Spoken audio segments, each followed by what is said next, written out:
උන්වහන්සේ අපිව යටත්පත් කමෙන් ඉන්න කියලා තියෙනවා. அவர் எங்களை தாழ்மையாக இருக்க கூறி இருக்கிறார். කොයිවල් දිලිඳු ගමෙන් ඉන්න කියලා කිව්වේ නැහැ. எந்த இடத்திலும் மேல்மையாக இருக்க சொல்லவில்லை. දිලිඳු ගමෙන් අපිව ආශිර්වාද කරයි කියලා තමයි උන්වහන්සේ ලියලා තිබෙන්නේ. ஏழ்மையிலே கர்த்தர் எங்களை ஆசீர்வதிப்பார் என்று தான் எழுதி இருக்கிறது. உன் களஞ்சியங்களிலும் நீ கையிடும் எல்லா வேலைகளிலும் ආශිර්වාදම් කටලෙයිடுவார். ස්වාමින් වහන්සේ නුඹගේ ගබඩාවේද නුඹගේ දෑතේ සියලුම කර්මාන්තද ආශිර්වාද කරනසේක. ගබඩාවෙන්ද ඔබ ගබඩා කෙරෙයිද නුඹ අත තබන සියල්ලෙයිද අත තබන සියල්ලෙයිද நீ கை வைக்கும் எல்லாவற்றிலும் සේවයට අත තිබෙනවාද? ඒකෙන් ආශිර්වාද වෙන්න ඕනේ. ஊழியத்திலே கை வைக்கிறீர்களா அதிலே ஆசீர்வாதம் வர සමහර வேண்டும். සේවකයන්ව බලන්න சில ஊழியர்களை பாருங்கள். ආත්මය ගලවන්න බෑ.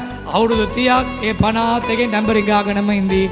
ஒரு ஆத்துமாவை ரட்சிக்க முடியாது. 40-50 பேரோடு வருடக்கணக்காய் இருப்பார்கள். අවුරුදු 30ක් දෙන්නෙක් තුන් දෙනෙක්